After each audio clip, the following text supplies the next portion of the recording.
We're back. Episode 9. Two fans, one Paul, myself, David Quist, Kirk, KB Brown. How we doing? Doing good, Davey. How are you? Not too bad. I've been pumping myself up a little bit for this game we got in a couple days, and I'm okay with the uniform choice. I wish we were all green, especially with the Rose Bowl guys coming in, but white helmets, green tops, green pants, not too bad. I think people wanted all greens or all blacks, but hey, can't pick it. It Hopefully, is what it there's some is. things I want to talk about for our game, but we'll get to that at the end here. But let's just jump right in. Kind of a, we kind of talked about it earlier this week. Kind of a weaker slate, but appreciate college football. No matter what, there's going to be good games. There's going to be some crazy upsets probably this week. And weeks like this, you never know what's going to happen. I have a lot of favorites picked in my games, so hopefully I'm wrong. So it's a good crazy week. But we're going to jump right in. First game, Tennessee, Florida. Tennessee -6. What are your thoughts, KB? Uh, this is the quarterback matchup is going to be Mm-hmm. fun, I think. I think both of these secondaries aren't necessarily terrific, and I think both teams have good trench play, so they're not really going to be able to run the ball, and they're going to have to rely on the quarterback play. Obviously, Graham Mertz, he was at Wisconsin, 57.3% completion percentage, 2,100 yards, 19 TDs, 10 interceptions. I mean, you can't, it's so hard to play quarterback at Wisconsin. Everyone up there hasn't been good. He's been decent this year, 73.8% completion percentage. He's been getting the ball out of his hand. Even against Utah, he had to throw a lot, and I think he missed a lot of reads and didn't necessarily play great, and he's still in the upper 60s, 8.6 yards. But he only has two touchdowns to one interception. He's been throwing the ball a lot. Mm-hmm. And then you got our good friend Joe Milton. Cannon Oh, of an arm. Cannon yeah. of an arm. I Like mean, just a rocket. so when people talk about arm talent, I think this is one of the things that they get confused about. Arm talent isn't only the ability to throw it a country mile. It's also being able to get the ball up and over the or up and down against defenders. It's able to squeeze windows. It's accuracy. So Joe Milton has like the attribute of arm strength 100%, but the other strengths of his throwing arm aren't necessarily there. Zero He's touch. completing 64% of his or last year, he completed 64% of his passes. He was obviously the backup, filled in when Hendon Hooker came down. He's at 3 TD passes this year, 67% completion percentage. He has ran the ball a good amount, especially in the red zone. That's something that I on this game. But I rewatched the entirety of their game against Austin P. Wow. Also Let me let great. me let me Osby's got a sick logo. The Governor's just gonna say that. Yeah, the Governors. I like their uniforms. It's so funny when you see older teams where it's like they have a rich football history, but you can obviously tell that they aren't necessarily at the FBS level because they have like the weirdest slash coolest logos, and their helmets are always weird. They had like the number on one side and the logo on the other, and I was like, I feel like you should rock two helmets and just do one each way. But Yeah. um, it was funny, but he completely stifled his own offense in that game. He was a liability. They ended up obviously pulling away. They're much more talented. But I watched the whole entire game back today, and that's not like I didn't watch the highlights. I watched every single snap of the offense. And about a half of the defense. The defense looked Dedication. good. They were swarming.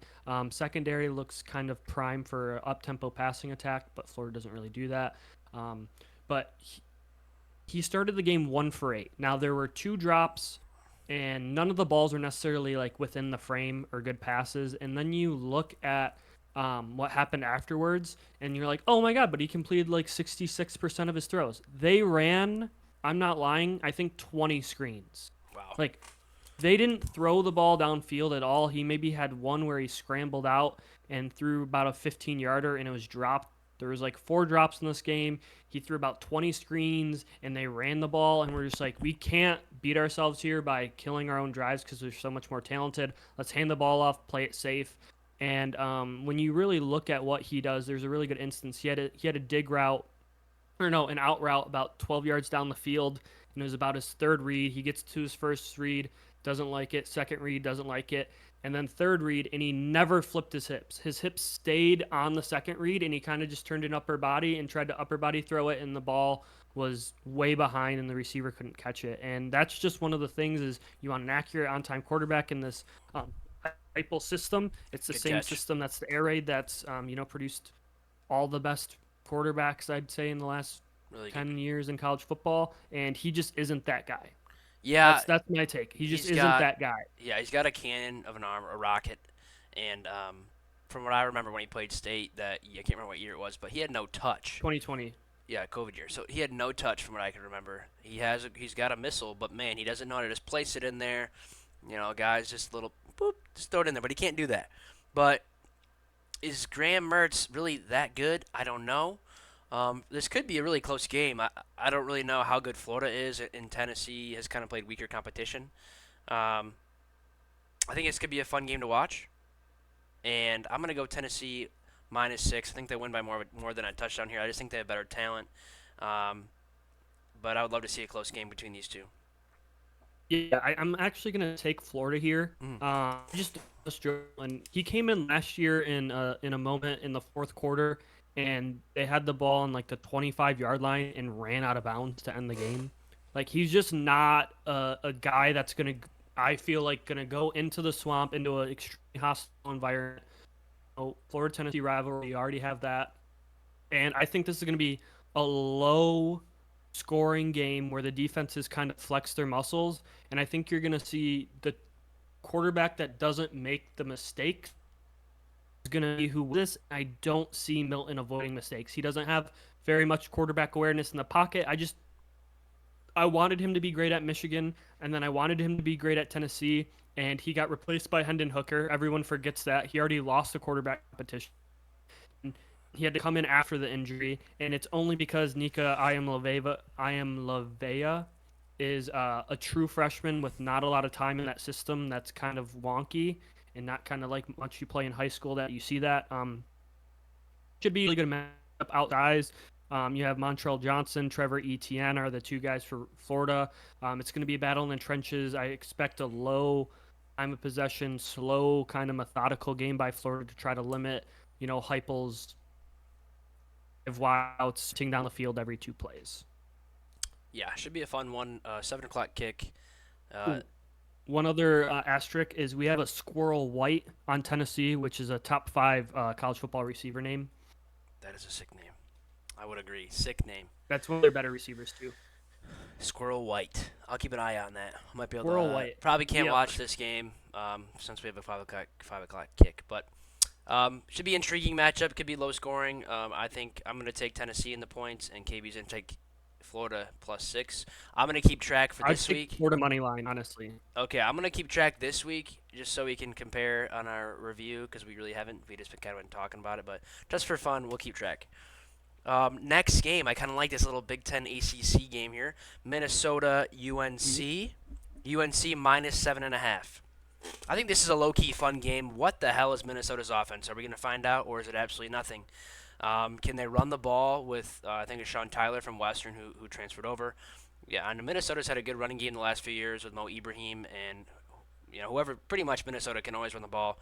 Haven't really seen that much this year from them when it comes to that. So maybe they get it going against an ACC team, but I think UNC's defense has looked okay. I mean, nothing special against South Carolina. And May needs to step up. I mean, he's got my.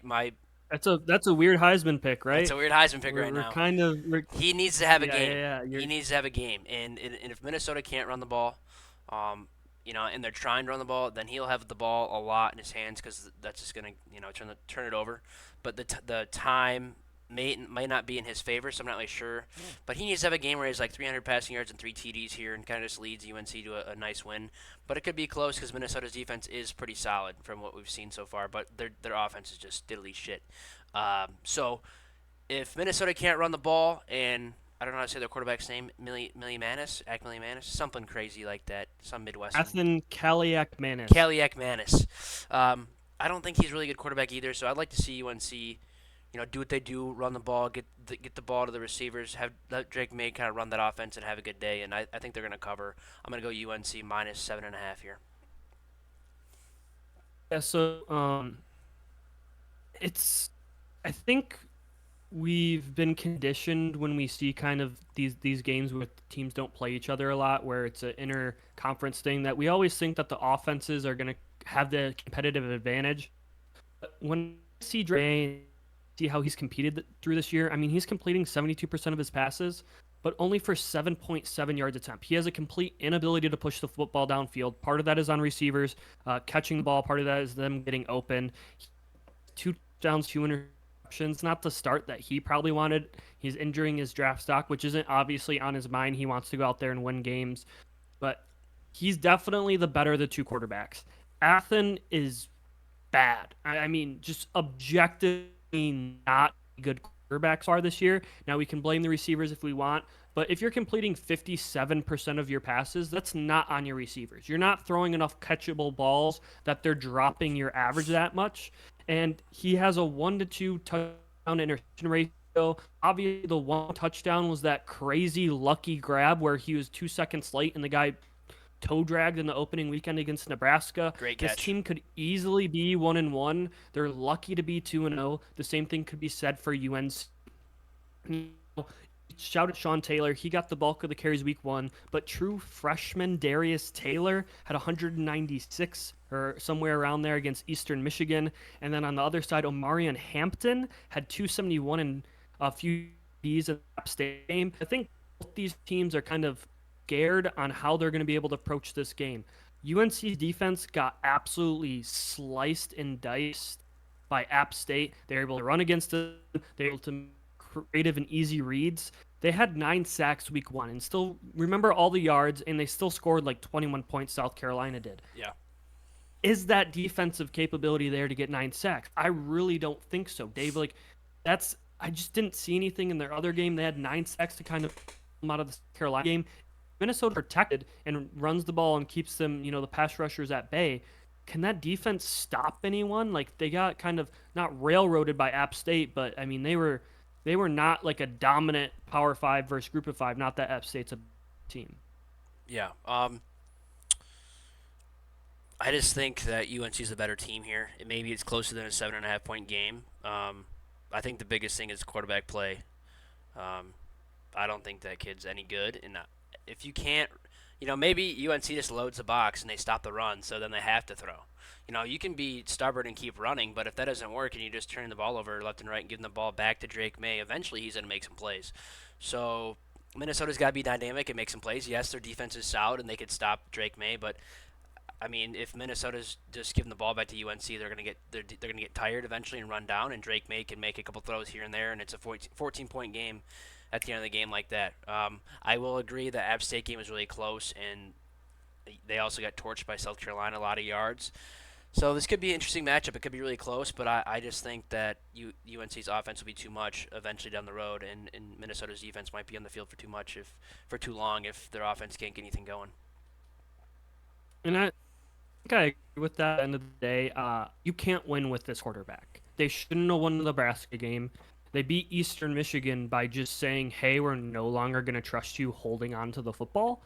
And I mean, that's literally what Nebraska should have done at Colorado to make it a close game. And it's just one of these things where you make a leap from someone like Tanner Morgan who has so much experience, and you go to a guy who has little to none. And this is going to be by far the best passing attack that Minnesota has faced. Now their passing defense has been tremendous. Do we know if it's actually good? I think me, you, Dave, if we, assembled a college team, we could make our pass defense look good against Nebraska because we just take away the first read and hold the pocket. But I think I take UNC here to cover. One of the things that did concern me about UNC, though, this is from watching the game back, is they ran Wildcat on like 3 or 4 plays, and it was stopped every time by App State. Please stop running Wildcat. If you aren't willing to ever throw the ball, it is the worst play call in all of sports. Everyone's figured it out. Just put all 10 guys, 12 or all 11 guys up there, Yep. and just fill gaps because they're never throwing out of it. The only way it can be somewhat successful is if you have 2 NFL caliber running backs like Aaron McFadden and whoever, or 3. They had 3 NFL running backs in that backfield for Arkansas when it sort of worked for a year. Or you have to have them throw just one time, and then everyone can. But Keep it 'em never honest. works, and I just saw that. Yeah, you got to keep them honest. Yeah, One time. it's just done. I thought it was super stupid, and App stopped it both times. But I like UNC here. PJ Fleck's a weenie, and I just don't really like him, so I don't like choosing for him to win games. So we'll go UNC and Mac Brown here, 7.5. Okay, we're on the same page for that one. I like it. Yeah, it could be a fun game. I just think UNC's offense will be too much at the end of the day if Minnesota can't do much on offense. Next game, little old school Big 12. Kansas State, Mizzou. Kansas State -4. Lead it away, KB. K-State -4 at Missouri, like you said. I think this game really comes down to one player, and it's going to be the best player on either side of the football, and it's Luther Burden. Luther what? Can you not hear me? No, I got you. I thought you Luther Burden? I thought you were gonna say another person. Okay. No, Luther Burden, former 5-star guy out of East St. Louis, out of Illinois, right across the street from St. Louis, Missouri. He's a former 5-star, number 1 wide receiver in his, or I think he was a number 2 or 3 wide receiver in his class, 5-star. He's going to be the best player on this field. Brady Cook has been middling. They got sacked 4 times last week against Middle Tennessee in a really close match. He's going to be the guy if Missouri can pull off this victory. He has to have like 170 and 2 touchdowns because they're going to use him in a bunch of different ways, and I just don't know if that happens, but that's the one dude where if Mizzou can pull an upset, that's going to be the guy we kind of look at. Their O-line is been awful, and in the post-game presser, the coach said, yeah, we're going to make some changes, and the depth chart got released, and they haven't made any changes, so that isn't necessarily any good news. But I really kind of dig what K-State does, what that coach can build there, and I like the way that they play defense. I don't know if I necessarily like how their offense has been playing, and hopefully they can fire on some cylinders. But Dave, what about these teams? Or let me backtrack this. Who do you like most to show up for K-State in this game, or do you have like a player on either side that you were kind of hyping up that you thought I was going to say? I thought you were gonna say Will Howard, quarterback for Kansas State. I thought last year he was a starter and he did really good. He's kind of a do-it-all kind of guy, athletic, throws the ball. Unless I'm wrong about that, but I'm pretty sure he played last year. No, he doesn't really run as much as you think. He's more of a scrambler. He's not like Adrian Martinez where he's going to have any keeps. Okay. We saw that K-State offense with who their coach.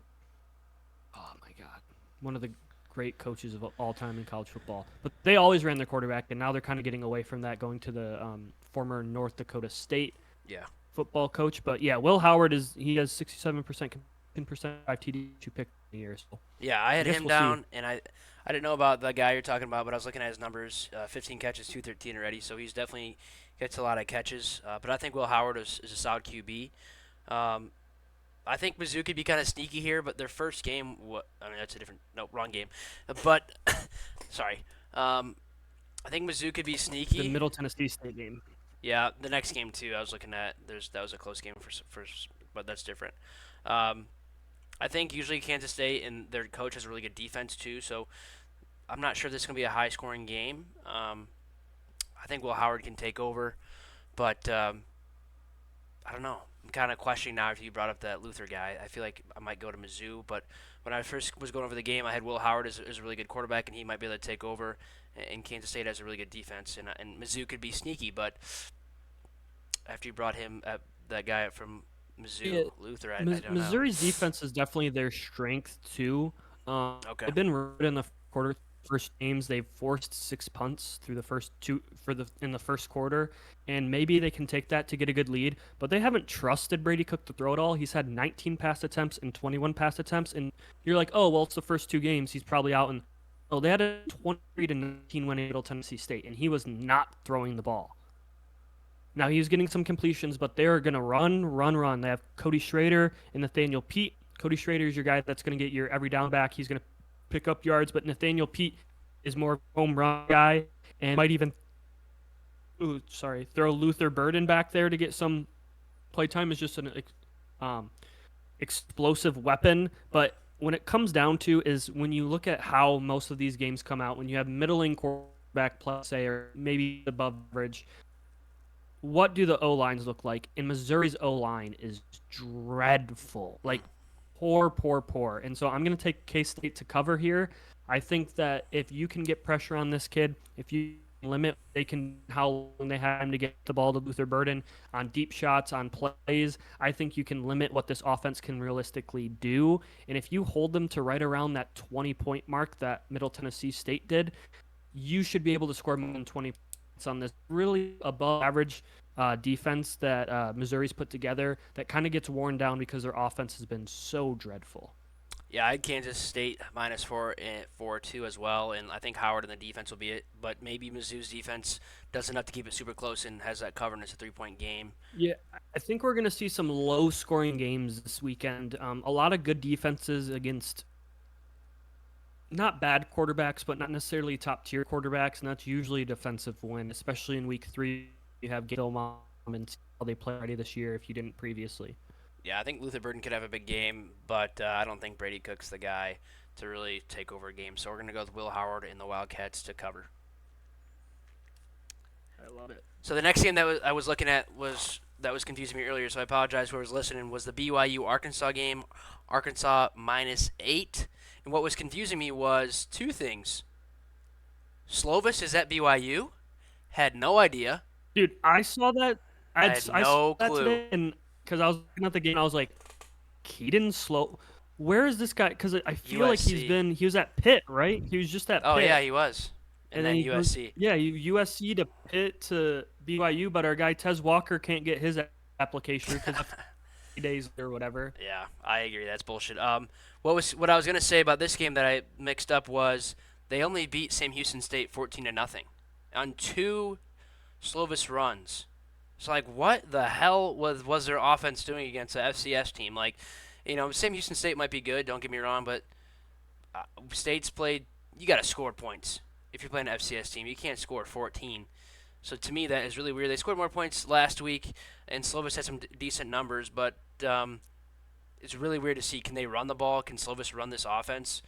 He has decent numbers so far throughout the year, but it was just really weird to see them not score any points against a above average FCS team.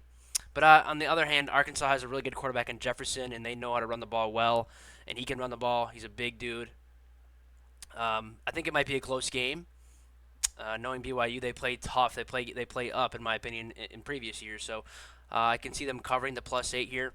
But I wouldn't be surprised either if Arkansas and Jefferson kind of run it down their throat, and it could be a pull away game. I could be completely wrong, but I'm going to stick with my gut here. I think BYU kind of figures it out and can keep it close, and then maybe get a decent run game going. And Slovis, was decent at USC and Pitt, but I don't think he can do enough to win the game, but he can do enough to keep it close. Yeah, BYU's always a tricky team because it feels like they always hang around and are competitive, but I feel Yeah. like they do that more often when they're at home. I feel like when you're up there, when you're in the mountains, when you're at elevation in the state of Utah in general, just like the buzz is off. Like a lot of players probably don't feel welcome there if you get what I'm saying about how Utah kind of is. Yeah. But I like Arkansas here. Now Keaton Davis has been above average quarterback basically everywhere he's gone. It's kind of been limited by the offense themselves. Arkansas didn't look great against a really, really, really bad Kent State team. Yeah. Maybe they were looking ahead in week 2. I mean, 28-6, and it was 14-6 at halftime. Isn't necessarily the best show. Team that lost like half of their offensive players because a lot of them followed the OC at Colorado. You have a new defensive coordinator for Arkansas, and I think that helps their team because of how not lethargic, but how I think their offense is with how much they run it with the quarterback and how he isn't necessarily an above average elite thrower. Their offense can kind of get stalled out at times, and their defense was super aggressive, let a lot of holes, and games could get away from Arkansas. Don't we see here? I think we see Arkansas at home. I'm going to take them to win by more than 8. Mm-hmm. I just really like how this team's more put together. And BYU, for as much as I like the university, and I think university won a lot of games, I just don't think that this is the year with who they have to replace. And they're kind of still searching for some magic. So I'm going to take Arkansas. I think KJ Jefferson is an elite quarterback. He's very good in the running game. Like a college quarterback, he's elite. I don't necessarily pass best. It's a lot of simple reads, but I think there are more than enough athletes on that Arkansas team to pull out this win and get a big win because Arkansas, after this, has to play at LSU, Then they go to a neutral site game against Texas A&M. Then they're at Ole Miss and at Alabama. So this is the last home game they have for a month. Oof, that sucks. So this is going to be the game where they got to lock in, and then they have to go on the road for a month. So I think that they hold this. Definitely respect that pick. I can see that happening, but I'm gonna go with my gut still, and I think kind of Slovis figures it out, keeps it close. Arkansas probably still gets the win, but I'm gonna take um, BYU in the points. Now to the games that matter to us the most, and we're gonna start with the Michigan game because they're playing nobody again, and State's got a big game. Bowling Green. So KB, I don't have much to say. I'll say the last couple of points, but you can cover your team here quick, and I'll say my two Yeah, 2 cents at the end. my same old that I've said basically all through these first three games. You want to see everyone healthy. Sounds like Will Johnson and Makari Page are working their way back to health, back to the lineup, which is good. Shake that rust off before we get into conference play. Sounds like Tyler Morris, yeah, will most likely be returning punts now. I talked about that previously. I'd like to see them take a few more downfield shots. They've worked a lot on digs. They've worked on flags. 15 to 20-yard throw, that's timing. I'd like to see them take a few 25-yard plus along the sideline throws that JJ struggled with to time out last year, that JJ struggled to put air under, just to see that I don't even care if they have to run a flea flicker to it. I just see JJ get someone in stride downfield for a touchdown. Part of the reason why is because I think there's this weird misunderstanding where like Michigan isn't blowing any team out. When really it's more like they only had 4 possessions and they scored on 3 of them. They only had possession and a half, scored on 3. They're up 21-0. If you extrapolate that out, and I just like to see them get quicker scores, less consuming the ball, running the full scope of the offense. Give me some haymakers early, put the game away, the backups who haven't really earned the spot and haven't played well, have them get a lot of snaps. You have a bunch of backup O linemen to get in. You have backup receivers. You have backup defensive backs and guys that you really want to see get some more highlights to add and provide depth for you. So outside of that, though, nothing else that you want to see other than I assume a win. Probably don't cover because they're not running many plays, but I have no idea how good Bowling Green is. But I know Jack Harbaugh, Jim Harbaugh's father, is a former alum there. Both of his parents are. I know there's a little bit of, not rough housing, but, like tugging and, about the whole entire situation. Right. And I didn't say the spread earlier, but it's Michigan minus 40.5, big spread. My 2 points are JJ's been looking good. They should take some deep shots. He's been very efficient this year. I think the running backs should have a big game before we get into Big Ten play. Try to get them at least 10 touches each, I think, is a good idea before we start playing big boy football. I know Rutgers isn't amazing, but you need to get those guys ready. I agree. That's one of the things I missed, Dave, and thank you for bringing it up. Donovan Edwards needs some extra carries. Yes. He just doesn't he's moving well, he's catching the ball well out of the backfield, but you like to see him hit those holes consistently that he needs to hit. Doesn't look like he has mid-season vision, which is usually for a Michigan run game, obviously. Yeah, so JJ's been looking good. Take some deep shots. Running backs should get going. I think this is an easy win, but no cover for Michigan. That's a big point spread. And the way they've been playing, and with the new clock rule, it doesn't seem like they have enough time to really put it up on guys on teams. Okay, nope. I've been pumping myself up. Now the game. It's been a shitty week. Mel Tucker's an idiot. He's fucking gone. And we got a big game. Okay, Coach D's back. Harlan Barnett's our coach. Great presser this week. Okay, he's been a Michigan State guy. He played with Alan Haller. I think he's gonna get the guys gelled. Last time I saw it was plus 16, quite the spread. And we're at home, so big home dogs. I'm gonna lead this one because I've got some things I'd like to say, and I know you have an opinion, and I can't wait to hear it. And I think we can have a good discussion because we're actually playing a real fucking game, and I'm excited. Even though there's a real football game, a real game that matters. We're going against an NFL quarterback too. So, first thing I wrote down today is can the team and the coaches, because these coaches might be packing up and leaving at the end of the year with the coaching change, but can the team and the coach, can they focus up? Obviously, weird week with everything going on. New coach, you got D'Antonio coming back in. Can we focus up and play a football game with all those distractions? I think we can. I got to say this for every State fan if you're listening. We need to bring back Thunderstruck when we come out. I think it would be electric. Bring back the old shitty Sparty animation where we cut the flag and we're gonna be fucking loud and we're ready to go. So I'm locked in on that. I think it's gonna happen. If I had a bet on that, I'd say it's minus 100, which is not even a good bet, but I think it happens. Please. Okay, and then this is the big, big need to see it. need to see it. Big question: how good is our pass defense? We haven't been tested whatsoever. Last year in Seattle, Penix torched us. The last 2 games, Penix torched Boise and Tulsa. He's had 400 yards in both games. And Odunze, I think is how you say the receiver. He's a dude. And I don't know this. Yeah. The second guy and the third guy are both good. And I think I heard, I don't remember his name, but Washington's got a really good DN that probably could go. Jalen McMillan, McMillan. Jalen Polk, and receivers. Jeremy Bernard. Jeremy Bernard. I don't know. Friends. I don't know that name. And I think they have a pretty good guy in D-line. So I think we will probably give up 300 yards passing. I think it's just bound to happen with the scheme that they run and with Penix. He's an NFL quarterback. He torched us, I think, twice at Indiana and once at Washington. So this is his 4th time playing us, I'm pretty sure. 2019, COVID year, and then last year. He's a good quarterback. I think he can hit his dudes. He's got talented guys. My one question mark for them is, can they run? Because obviously we can stop the run, so it might not matter because they can torch us to the air, and our DBs have not been tested. So big question mark for me. I'd like to see us get some deflections and get some pressure on Penix to help out the guys in the backfield, and hopefully we get a pick or two. It'd be nice to see. Get some pressure on him. Is Windman and Berger healthy? I have no idea. Windman was in street clothes. It sounded like he had a pec injury last time I know. I haven't heard any updates. And Berger was in a boot to end the game. In my opinion, 2 big losses. Berger isn't the starting running back, but he plays a lot, and he does a good job when he's in. Windman is a dude at linebacker. Could be an all Big Ten, all-American player.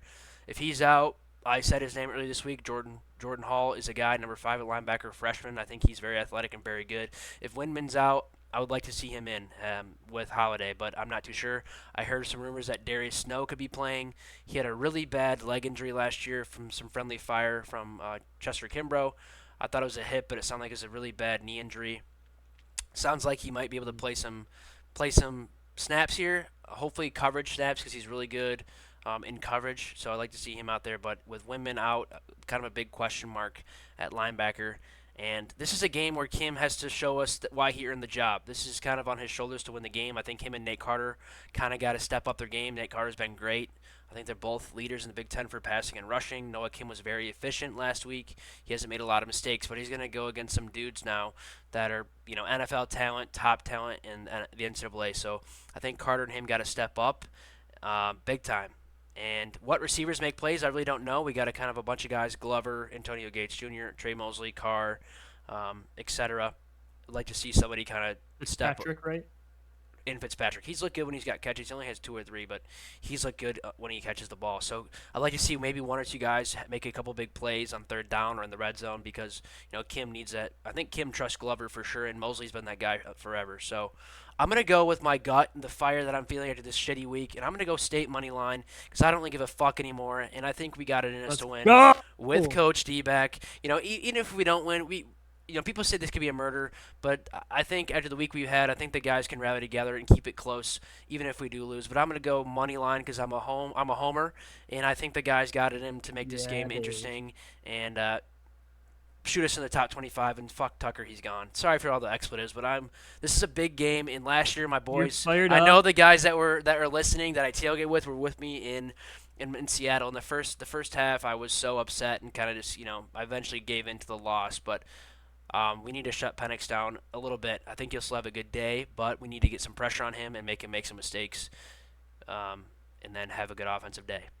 KB, what's your opinion? I went on for a while there because this is a big fucking game, but we can have some back and forth I kind of just let you go. I didn't want to stop you. I saw you feeling yourself, but I'm going to throw this out there, and it's going to sound a little like, what the hell you're talking about? But I just want to, let me explain it a little bit, and I want to see your reaction. So you need to force Washington to be dink and dunk, and then you need to be dink and dunk. I know it's the same thing, but it's not. We do. Yeah. So, yeah. Yes. You force Washington in all of their losses with Penix.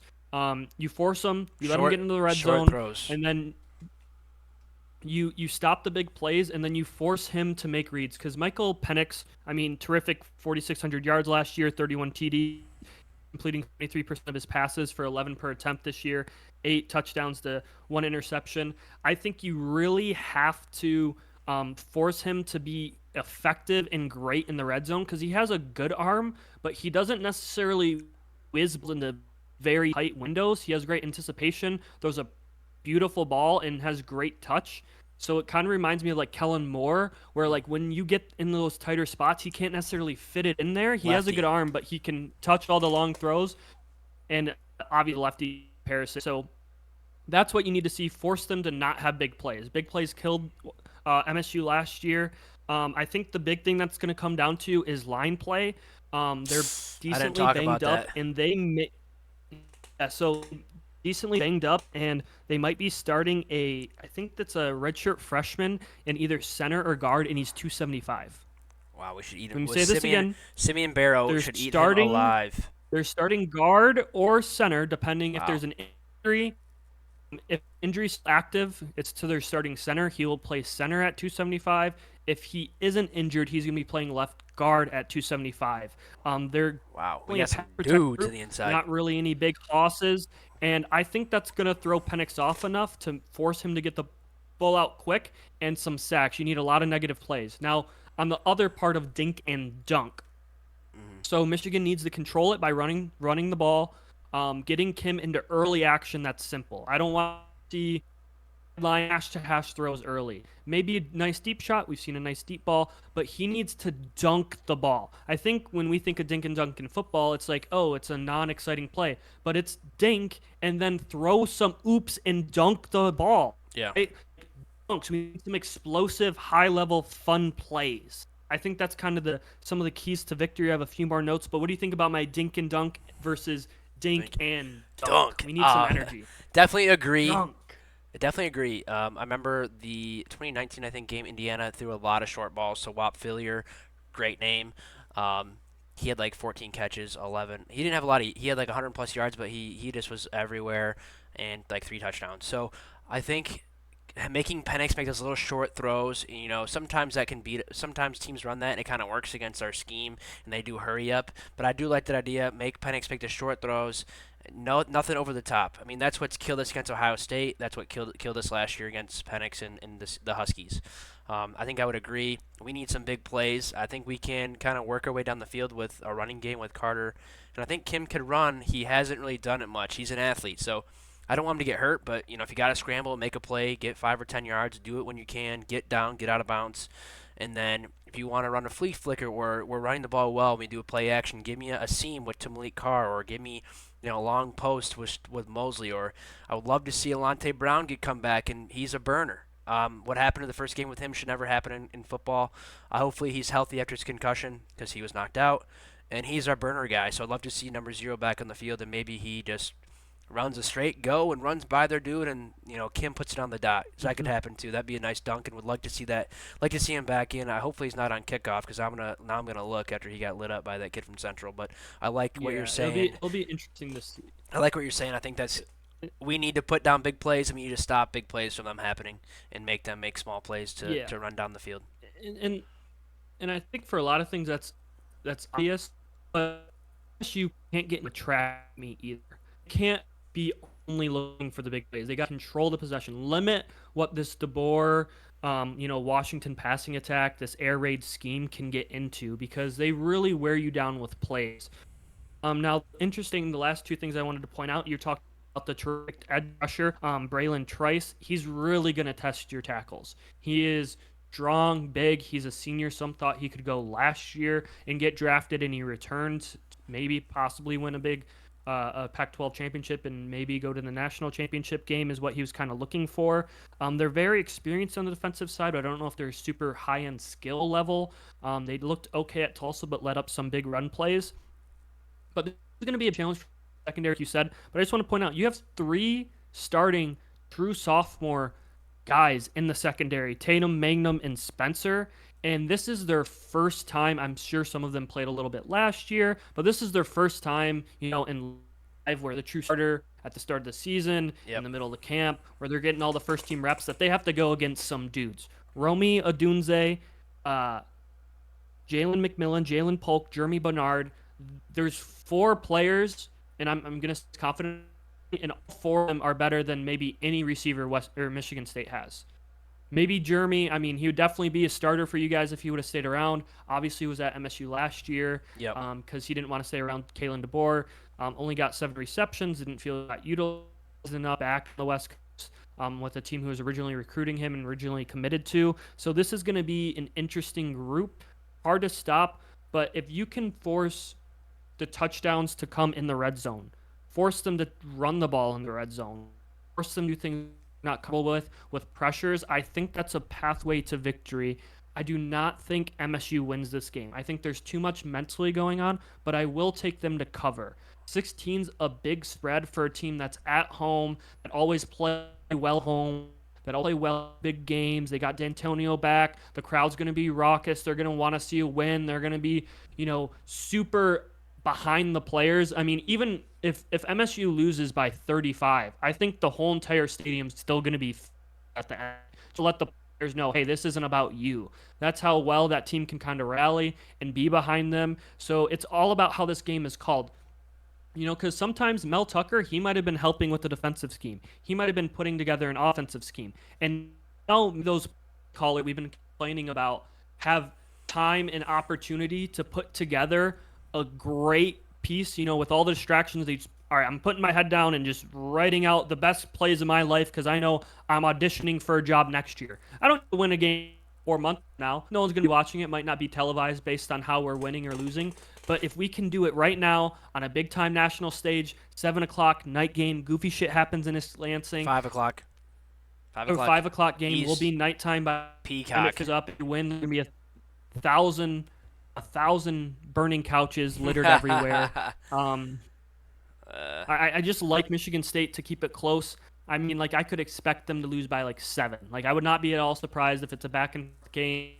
Washington State goes up 14 at some point. State scores a late TD, tries for an onside. Washington recovers, and the game's over. But I'm really, really hoping that MSU. I mean, I'd love MSU to win this game. I just don't think that they necessarily have the skill level to compete on the 10 with pass offense. Now, it still come down to the O-line, because if O-line gets absolutely decimated by the MSU guys, this could be a completely different thing. They might struggle to put up points if they have no time to throw. We saw that with Spencer Rattler. Even he put up a billion and not a lot of points. Yeah, I do want to talk about the line here quick because I didn't really talk about it much. If that guy's actually hurt, I'm going to talk both offensive and defensive lines for State. If that guy's actually hurt, Simeon Barrow and our D tackles are big dudes.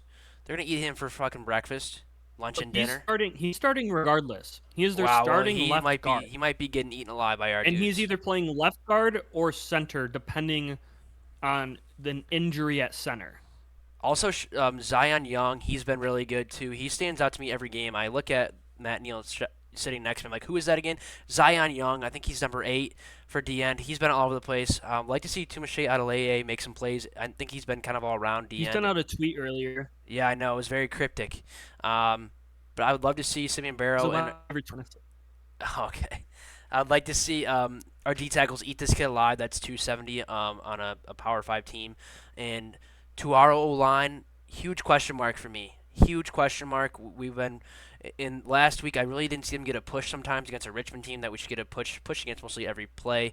Obviously, they're still trying to win the game, but we have a very deep O line and a lot of experience. It doesn't seem like they're as good as they should be. So, we need to protect him. He hasn't been hit a lot. If he needs to scramble, let him do it. But the O-line needs to look better. I think in the running game more than the pass game. The pass game, they've been pretty solid, but the running game, they need to make holes. Nate Carter is very good, but he's not Kenneth Walker. Kenneth Walker can make something out of nothing all the time. Very impressive. But Nate Carter is very good, but not that great. So they need to make holes, and they need to just stand tall against probably a decent Washington D-line. So it's going to be interesting to see. We're going to see what we're actually made of. 100%. Yeah, it's an all-senior for the stringers anyway. They're big, old. The secondary is experienced.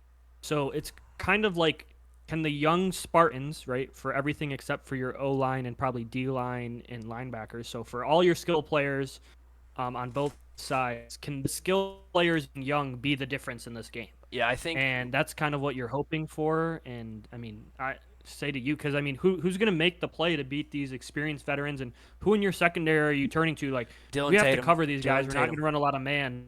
Who can Tatum going to be the guy? I think Dylan Tatum Like, is if he has a is good game, very very good. He usually plays safety, but he's playing corner because obviously he won that role. I think Chuck is just kind of he's the one corner, so he should be shut down all day. I think Tatum and Spencer have looked really good for young guys. Mangum has been out there, but he hasn't really made a lot of plays. Spencer's really good at coming down and making hits. Tatum has a couple of good hits as a corner coming down hitting the running back, but Tatum is solid. I think he can make some big plays, and maybe he's the guy to make that play, or he could be. Maybe I would love to see it. Darius Snow comes in for a couple third downs and he gets a pick or something because, we all thought last year he was gonna have a huge year and then he had a terrible knee injury with some friendly fire. So I'm gonna say Tatum or Snow. Snow is a more experienced guy, but Tatum has looked very good in my opinion so far, and we're gonna get tested by some real dudes. So real dudes got to stand up, and yeah. I think that D line. I think the And you're D not going line to for us stop is this huge. offense. No, we're not going to stop. We're gonna give up yards. We need to make a play here and there. Yeah, We need to get a handful of sacks. We need to get in Penix's face. We got to make him run around, and then the corners got to make a yeah. play here or there, and maybe get some big hits. Um, Like defensively, if you guys kill 4 to 5 drives where they get no points, I mean, even 2 to 3, like that's a win. yeah, How good this team can be from Washington, how good this offense can be, yeah. and then it's about limiting how many they get and just getting 2 or 3 stops, just forcing punts, forcing them 3 and outs, forcing an interception.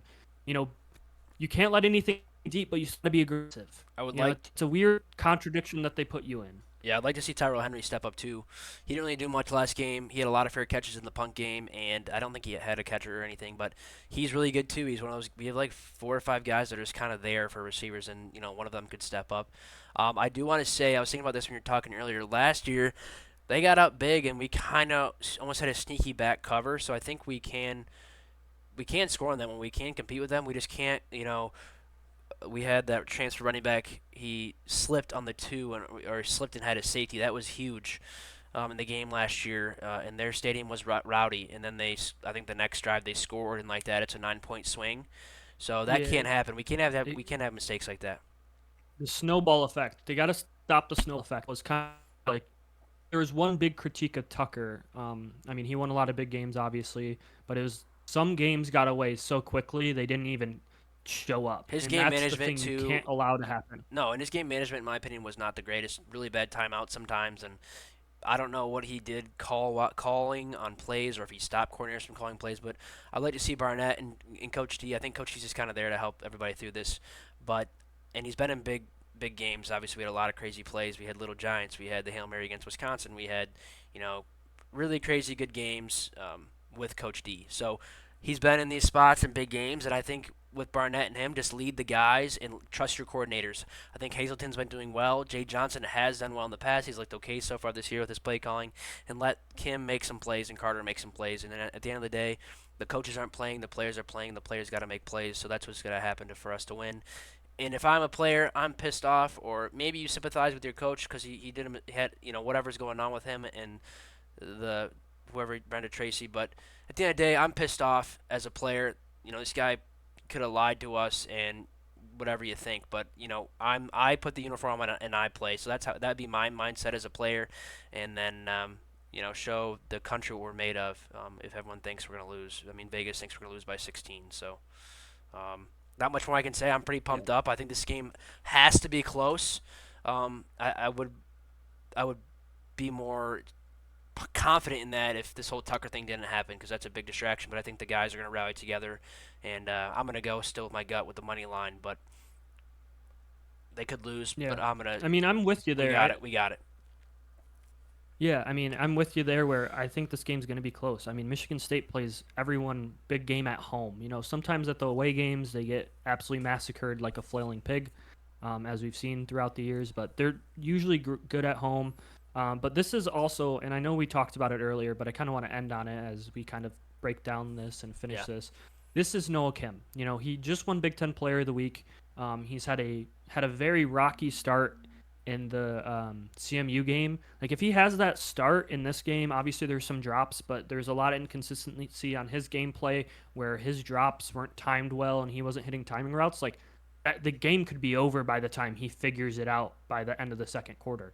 So this is someone that needs to get some in rhythm throws, and this is a guy that can kind of carry you through the chaos. Where if he's good this year and he's playing terrific ball and he's the guy that everyone picked, you can kind of look at what he does, and that can keep recruits, that can keep players interested.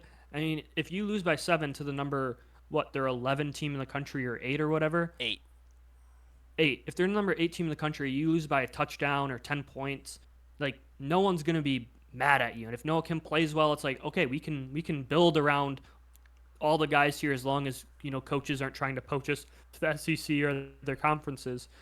So I think that's the guy that this is a lot of it's going to come down to. Him and Carter got to carry this offense with the lack of playmakers kind of currently present. Now they can put their feet on it. They can put their mark on their university lifetime with a huge game here.